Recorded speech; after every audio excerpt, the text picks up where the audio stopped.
राधे राधे दोस्तों। तो आपने गरीब माँ की कहानी पार्ट 1 सुना, ये पार्ट 2 सुनिए। सुलेखा, अब मैं क्या करूं? मेरे सारे घर धीरे धीरे टूट गए, पैसे भी खत्म हो गए। मुन्ना, रो मत, मैं तेरे लिए अभी दूध लेकर आई। सुलेखा, भैया थोड़ा सा दूध मिलेगा? मेरा बच्चा बहुत भूखा है। दुकानदार, मुफ्त में तो मैं तुझे दूध नहीं दूंगा। हाँ, एक काम कर, वो जो दूध के बड़े डिब्बे रखे हैं ना, वो सारे डिब्बे अच्छे से धो दे और बदले में अपने बच्चे के लिए दूध ले जा। सुलेखा सारे डिब्बे धो देती है और अपने बेटे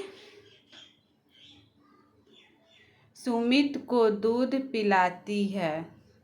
मुश्किल भरे दिनों में भी एक माँ ने अपना साहस नहीं खोया था।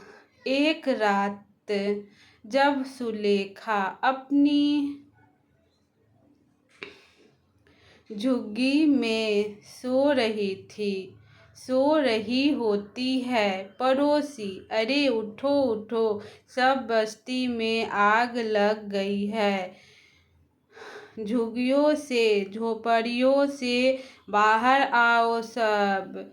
पड़ोसन, सुलेखा, ओ बेटी सुलेखा, जल्दी से बाहर आ, झुग्गियों में आग लगी है। सुलेखा, अरे झुग्गी में आग कैसे लग गई? अब मैं बाहर कैसे निकलूं? अरे मेरा बच्चा, मैं कैसे जाऊं इस झुग्गी से बाहर? दरवाजे पर तो आग है। ये चादर लपेट देती हूँ मुन्ना को। सुलेखा जैसे तैसे सुमित को बचाते हुए झोपड़ी से बाहर निकलने लगती है। तभी एक जली लकड़ी सुलेखा के मुंह पर गिर जाती है। सुलेखा अपनी परवाह किए बिना सुमित को झोपड़ी से बाहर सुरक्षित ले आती है, पर सुलेखा का मुंह एक तरफ से आग की वजह से जल जाता है। सुलेखा के पास इतने पैसे नहीं थे कि वे अपने चेहरे का इलाज करवा पाए, इसलिए उसका चेहरा देखने में भद्दा हो जाता है। पर सुलेखा इस बात की बिल्कुल परवाह नहीं करती। उसे यही सुकून होता है कि उसने अपने बेटे की जान बचाई और भगवान की कृपा से उसके बेटे को कोई नुकसान नहीं पहुंचा। दिन बीतने लगते हैं। अब सुमित स्कूल जाने लगा था और सुलेखा चाहती थी कि सुमित पढ़ लिख कर बहुत ही बड़ा आदमी बने, इसलिए वो दिन रात मजदूरी करके मेहनत करती रहती थी। एक दिन सुमित, अरे राजू आजा, रुक, मैं अभी अपनी कॉपी लेकर आया।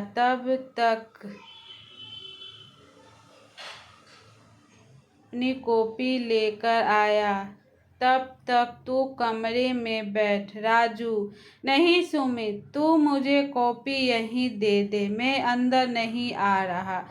वो तुम्हारी माँ को देखकर मुझे बहुत डर लगता है और रात को नींद भी नहीं आती। उनका चेहरा बहुत ही डरावना है। सुमित, अच्छा ठीक है। राजू, सुलेखा, अरे सुमित,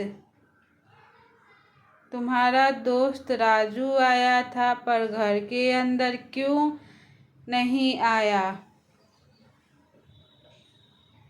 सुमित, वो आपके डरावने और बदसूरत चेहरे से घबराता है। सिर्फ वही नहीं, मेरे सारे दोस्त आपका इतना खराब चेहरा देखकर डर जाते हैं, मानो किसी भूत को देख लिया हो। तभी मेरा कोई दोस्त मेरे घर आने के लिए हाँ नहीं बोलता। आपकी वजह से मुझे बहुत शर्मिंदगी महसूस होती है माँ। पता नहीं मेरी जिंदगी में ऐसी माँ क्यों लिखी है।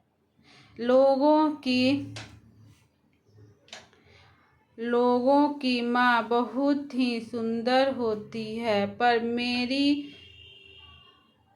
सुमित गुस्से में कमरे से चला जाता है। सुलेखा रोने लगती है पर वो उस वक्त कुछ नहीं बोलती।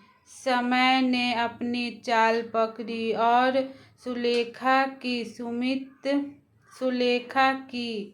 सुमित पढ़ लिख कर एक ऑफिसर में नौकरी पर लग गया। सुलेखा को लगा कि शायद अब उसकी किस्मत के दिन पलटने वाले हैं। सुमित की नौकरी लग गई है और अब वो घर का खर्चा भी उठाएगा और सुलेखा को आराम मिलेगा और वो बेटे का सुख भोग पाएगी। सुमित अपने ऑफिस की लड़की राशि से शादी कर लेता है। सुलेखा बेटे की खुशी की खातिर कुछ नहीं बोलती। एक दिन सुमित ऑफिस के काम से बाहर गया होता है। राशि अपनी कुछ सहेलियों को घर पर बुलाती है। राशि, माँ जी, आज मेरी कुछ सहेलियाँ लंच पर आ रही है, आप प्लीज उनके सामने अपना ये बदसूरत चेहरा लेकर बिल्कुल मत आना, वरना मुझे आपके सामने शर्मिंदा होना पड़ेगा। एक काम करो, आप अपना मुंह ढक लो जिससे कि मेरी सहेलियों को आपका चेहरा नजर नहीं आएगा। आप जल्दी से सारा लंच बनाकर रख दो, तब तक मैं तैयार होकर आती हूँ। मेरी सहेलियाँ आने ही वाली होंगी। बेचारी सुलेखा कुछ नहीं बोलती और उदास मन से रसोई में खाना बनाने चली जाती है। दोपहर में राशि की सहेलियाँ लंच पर आती है और खाना खाने बैठती है। तभी सुलेखा वहाँ सब्जी का कटोरा लेकर आती है और जब वह एक लड़की को सब्जी देने लगती है, सहेली पूछती है, ये कौन है? राशि: अरे ये मेरी नौकरानी है। सहेली कहती है, अच्छा, तो खाना इन्होंने बनाया है? बहुत ही स्वादिष्ट खाना बनाया है आपने। राशि के मुंह से नौकरानी सुनकर सुलेखा घबरा जाती है और उसके हाथ से सब्जी लड़की के कपड़ों पर गिर जाती है। लड़की सुलेखा का मुंह देख लेती है और डर जाती है। उसकी चीख निकल जाती है। सहेली: कितना बदसूरत चेहरा है, मुझे नहीं खाना इनके हाथ का खाना। फ्रेंड्स, आपने इनका चेहरा देखा है? अगर देखोगे तो 10 दिन तक सो नहीं पाओगे। राशि: अरे ऐसे कैसे तुम लोग जा सकती हो? खाना तो पूरा खाकर जाओ। सहेली: नहीं, हमें अब भूख नहीं है, हम लोग अब चलते हैं। राशि गुस्से से कहती है, करा दी ना मेरी बेइज्जती मेरी सहेलियों के सामने। मैंने कितनी बार कहा था, अपना ये मनहूस चेहरा मेरी सहेलियों के सामने बिल्कुल मत लाना, पर आपने मेरी एक नहीं मानी। आने दो सुमित को। मैं अब इस घर में एक पल भी नहीं रह सकती। सुमित के आने के बाद राशि तरह तरह की बातें बनाकर सुलेखा के खिलाफ उसे भड़काती है।